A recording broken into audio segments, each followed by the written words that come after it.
Hello guys, today's video, magluluto tayo ng vegetable curry. So, itong aking mga ingredients, bean curd, cabbage, coconut cream, vegetarian curry, at syempre ang ating long bean.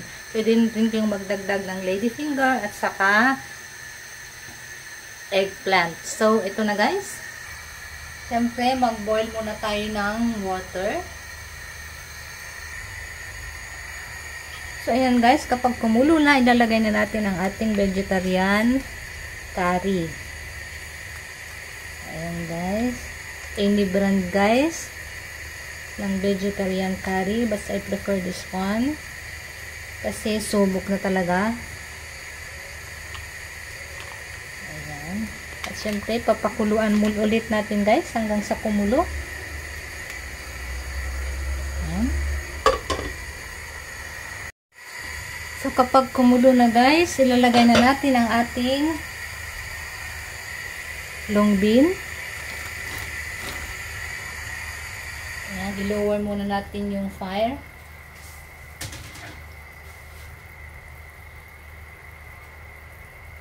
Siyempre, lagay na rin natin yung cabbage o repolyo.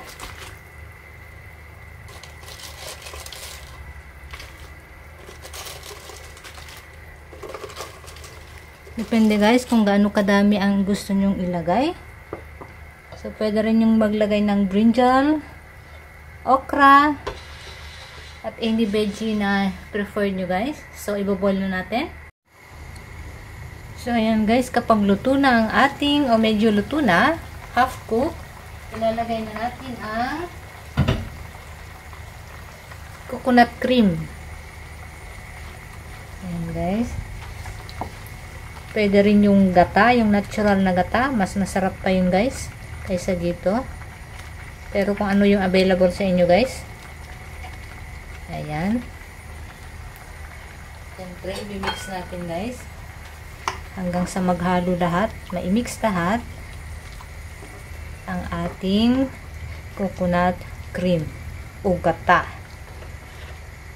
So, ayan guys. Pwede na rin natin ilagay ang ating fried bean curd. Ayan guys. And then, papakuluin natin hanggang sa maluto ang ating curry.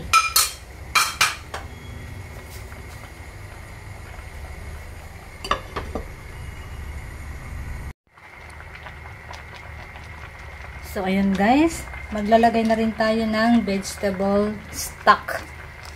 Ayan guys. Kung meron kayong chicken, pwede rin.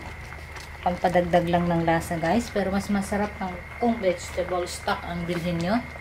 So, syempre ihahalo natin yan guys, tutunawin natin, and then after that, luto na ang ating vegetable curry.